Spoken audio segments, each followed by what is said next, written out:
Shangett, CSO at ChangeNOW. Thanks for joining us. Thank you so much for having me. Super excited to be over here at Consensus and having a little sweet chat with you. It can never go wrong in Miami. If it goes wrong, it's usually quite good. You're a CSO at an exchange that's doing over $1 billion in monthly volume, quite a lot. Walk us through your path to this seat. Where did you start? What brought you to crypto? And what does this job actually look like on a Tuesday morning? Of course. So I actually have an academic background. I am a linguist, and I got this job over at ChangeNOW back in 2018 when I was in grad school. We were sitting in class, and the professor was like, a friend of mine is looking for people to join a startup. It's like a junior position. It didn't really require too much experience, and it has to deal with marketing. And I've been working in marketing on and off as a content creator and a music journalist for, at that point, I think it was 7 years, because I started in 2011 when I was still a little baby. And I decided to, I was broke. So I decided to go to an interview and see what was up. There was this lady sitting in the conference room, and she was like, well, this is a job in crypto. Are you scared of that? And I was like, why would I be scared? This sounds dope as hell. Yeah, that was ChangeNOW's CEO.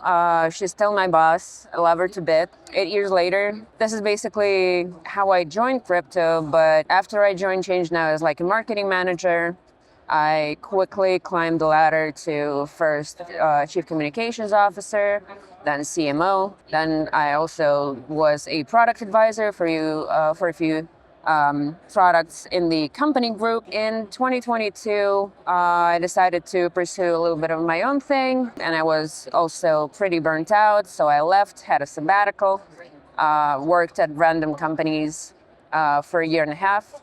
And then I came back to ChangeNOW because I really love this job. I really love the company. I really love the team. A lot of my good friends still work in the company. And when it comes to my regular Tuesday, a lot of it is done working on research, because I usually, what I do is I kind of pick out the parts of the ecosystem and candidates for the parts of the ecosystem that we have. So, for example, I've been looking for an RWA provider, did quite a lot of discussions with Ondo Finance, which we are in the process of integrating. Also did quite a lot of research on payment infrastructure as well as crypto cards. So basically, what I do is, first of all, I kind of come up with a brand strategy, and the product strategy kind of comes from that. So, for example, if we want to adapt to the current market, we need a certain parts of the ecosystem that need to emerge, or certain parts of the ecosystem that need to merge. Lately, I've been working on a project, I guess, that is still a little bit under wraps. We're probably going to announce it closer to Token 2049. It is quite a big secret, but again, for an acute listener, it might be kind of obvious, but I'm not naming any names, not saying any words. But you'll come back to me when you're ready to drop this secret. So ChangeNOW is processing over $1 billion a month without ever actually holding user funds. Yep. So at its core, it's a swap tool, I would say. Folks don't know that means you put in one cryptocurrency and you get another one out in seconds. No account or order book required. Non-custodial by design.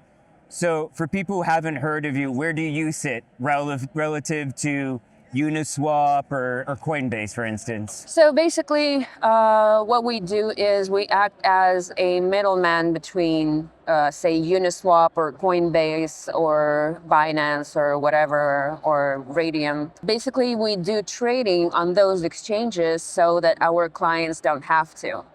Because as I've talked about for all these years, ever since I joined the crypto space, centralized exchanges are way too complicated for the average user.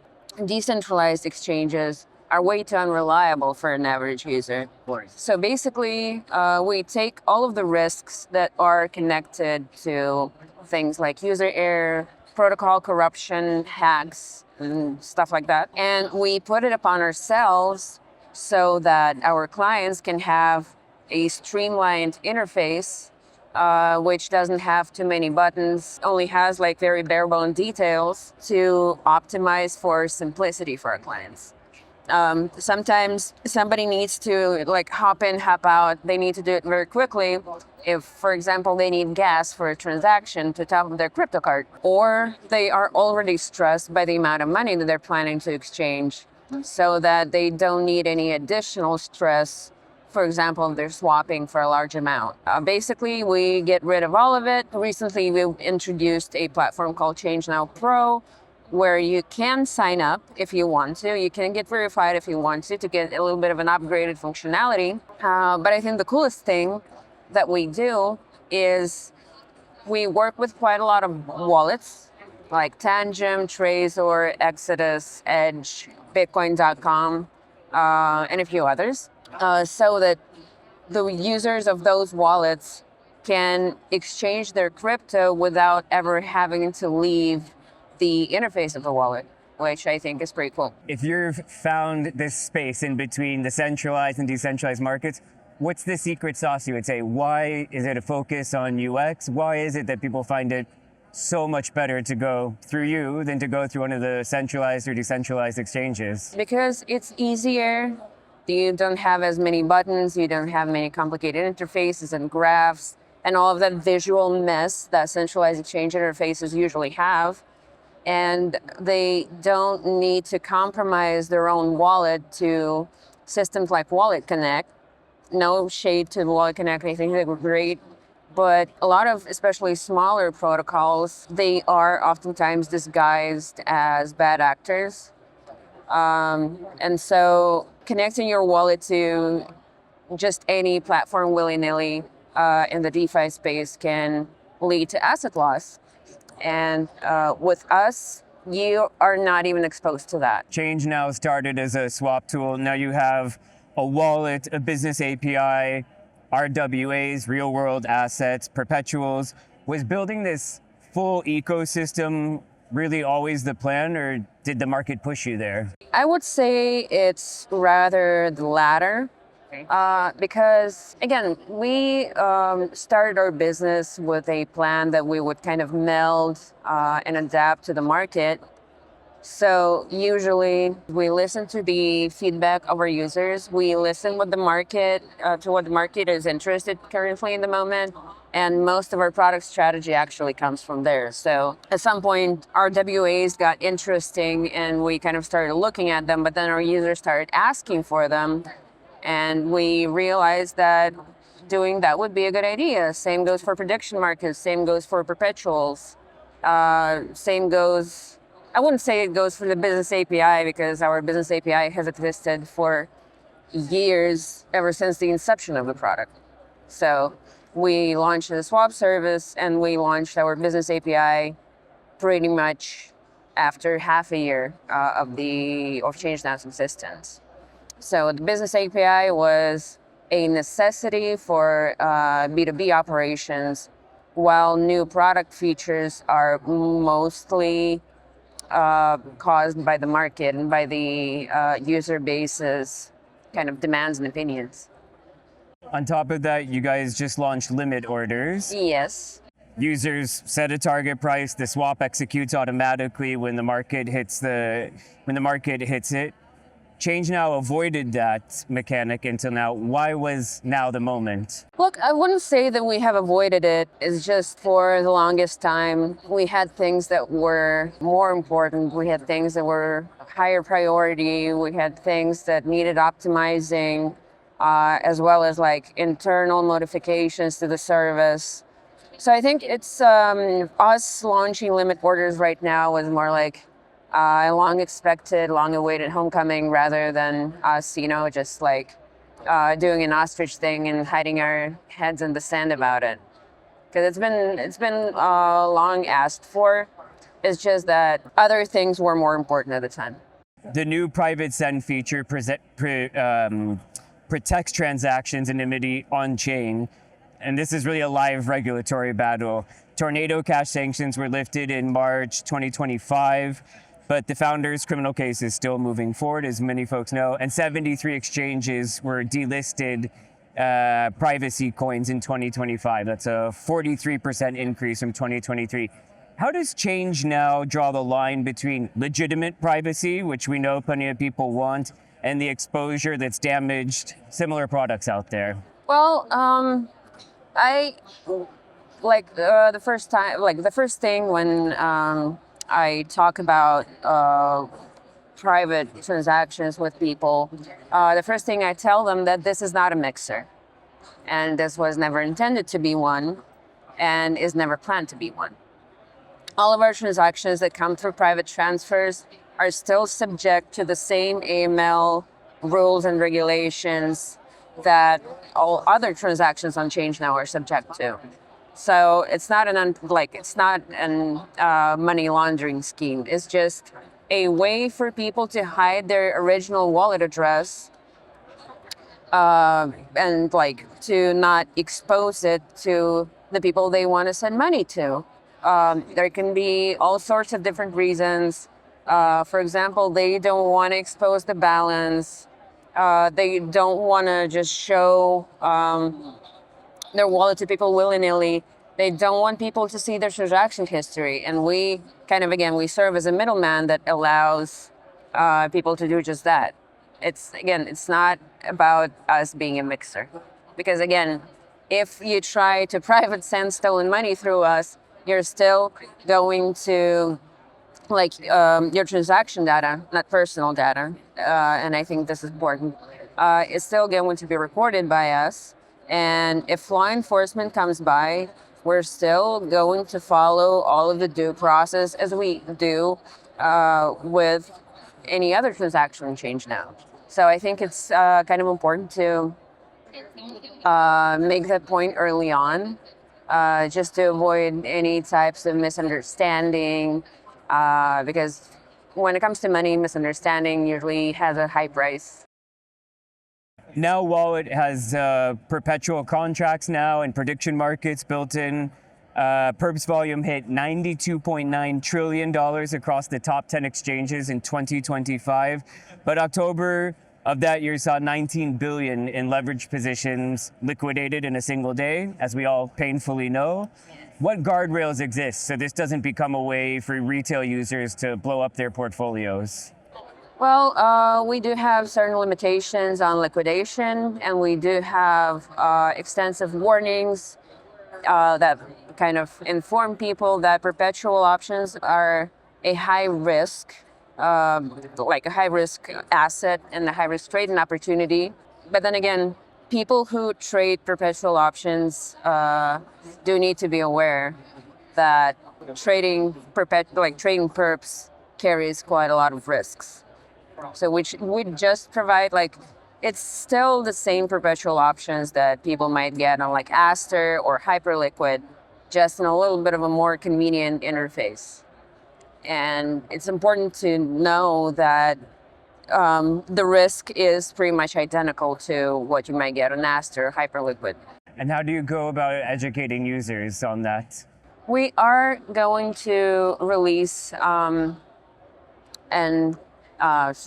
AI engine within the app, which is going to be a very extensive knowledge base, which would kind of accompany the user at every step of the way, and not giving investment advice, but providing all the necessary information so that the client can make decisions without ever leaving the interface. So it's going to combine 14 different databases with hard set rules so that the opportunity for the AI to hallucinate is as little as possible. And in that AI agent, there is going to be quite an extensive knowledge base specifically for perpetual options, because again, high risk opportunity, this is not just regular swapping. And we need to make sure that our clients are aware of that. The RWA market, real world assets, grew 420% at the start of 2025, from 5.8 billion to about over 30 billion, with BlackRock and Fidelity leading the charge. But most tokenized assets still live in permissioned, walled garden platforms, not open DeFi. Let's be honest. Is adding RWAs a genuine product conviction, or are you riding the wave? No, it actually was a genuine product conviction, one that I've had earlier than the rest of the team. So basically, Did it take some convincing? a little bit, yes. Because again, I personally think that RWAs are going to be a very massive wave are going to bring a very massive wave of crypto mass adoption, because they basically take traditional markets and they remove all of the limitations that they have both on custody, on geography, on compliance complications, on trading schedules, and so on and so forth. And those are the things that have made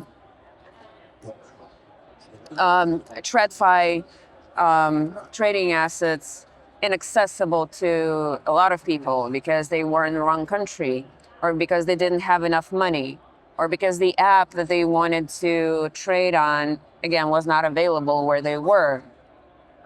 And RWA is a very sharp way to democratize traditional asset classes to retail. And I think it's a very big thing. I'm super excited about it. And I fought like a lion to actually get that implemented. So I, for the longest time, I was completely obsessed with it. And I can say that I finally won.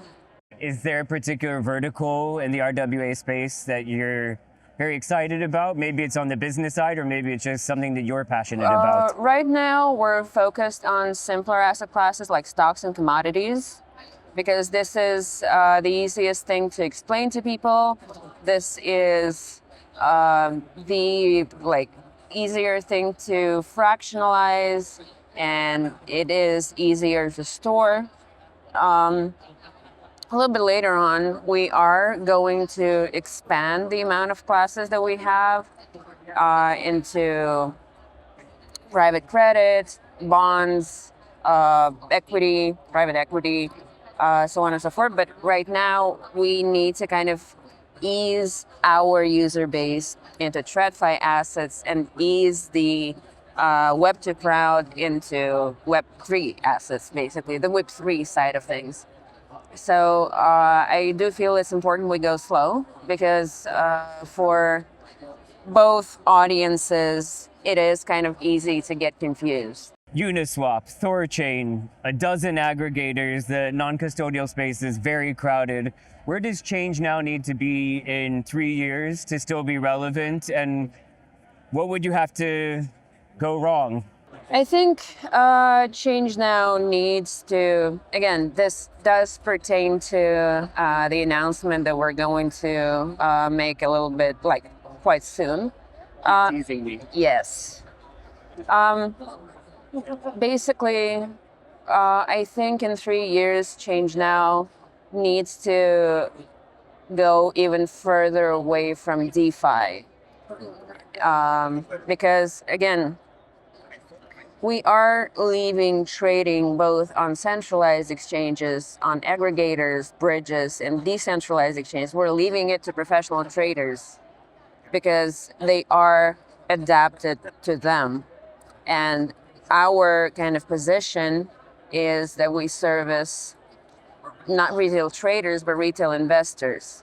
And as the amount with the spread of DeFi, those retail investors are going to need more and more features, more and more options. And I think, and what I plan to do is kind of moving the company into that trajectory. So you're not saying that from a theological position that we need to move away from DeFi. You're saying that from a purely business. Yes, it's a purely business, purely utility perspective. So I'm not talking about philosophy here. Miami, here we are. It's been positioning itself as a crypto hub. Basically, since Mayor Suarez started accepting Bitcoin as a salary in 2021, he's no longer in office. But what are you actually here to accomplish on these stages, in these booths, at these meetings, in the hallways? I see you greeting people as they've been walking by as we got set up to talk. I have quite a lot of acquaintances and contacts in the industry, so I keep constantly running into them. But first off, we have quite a lot of partners here that we meet on a daily basis over here. There's you may not see them, but this is our growth team who are doing basically all of the partner work. And the second thing is I kind of want to raise more awareness about ChangeNOW, especially on the cusp of a few significant changes that we're going to have. Again, I'm teasing you. You're good at that. You're consistent. The third thing, the US is one of our largest markets across several platforms, both partners and ours. And it is nice to kind of look our clients in the eyes and talk with them, because last time we've been to the US for a conference was 6 years ago in 2019, and we all were babies back then. And now we're here as a big name, pretty wide adopted product, which is quite exciting to kind of see the perspective once again and see how it's changed and see how the attitudes toward us have changed. They've only gotten better, so. What have people gotten wrong, including the mainstream press, crypto press, about ChangeNOW? And what do you want people to walk away understanding from this conversation? One of the most common, there are two things that are I can see you've got them on your mind. very common misconceptions, which are polar opposites of each other. One of them is that we are a money laundering machine. And the other one is that we are like a KYC policing assholes who are out to get your personal data and your money and then freeze it and never let go. Two extremes. Yes, two extremes, two polar opposites. And I would like to say that we're neither. We do follow due process when it comes to our customer funds. We don't enforce mandatory KYC. If somebody does not wish to pass KYC, we will issue them a refund. We never freeze money without a reason, but at the same time, we cooperate with quite a lot of blockchain forensics companies and other types of forensics agencies whom we help to return stolen money to people. Just this year, starting from January to now, we've returned almost $100 million to various victims of hacks and drains and stuff like that. From January to May, $100 million. Wow. We very happily collaborate with law enforcement and other regulatory authorities, but at the same time, we don't. Harvesting user data is not our goal. We're not like a data mining operation, and we definitely do not need to keep your money without reason, because that doesn't make any sense for us. It's not our business. So yeah, these are the two things that people tend to kind of interpret incorrectly about us. Pauline Shangett, Chief Strategy Officer at ChangeNOW. It's really interesting to be at Consensus with you here in Miami. What I like about it, it's not the biggest conference, but there's a lot of intimacy in the crypto community. People who know each other, a real chance to connect, and it's been great to connect with you. Thank you so much for having me. All super excited to share a lot of the things that we've been doing so far and spit some alpha.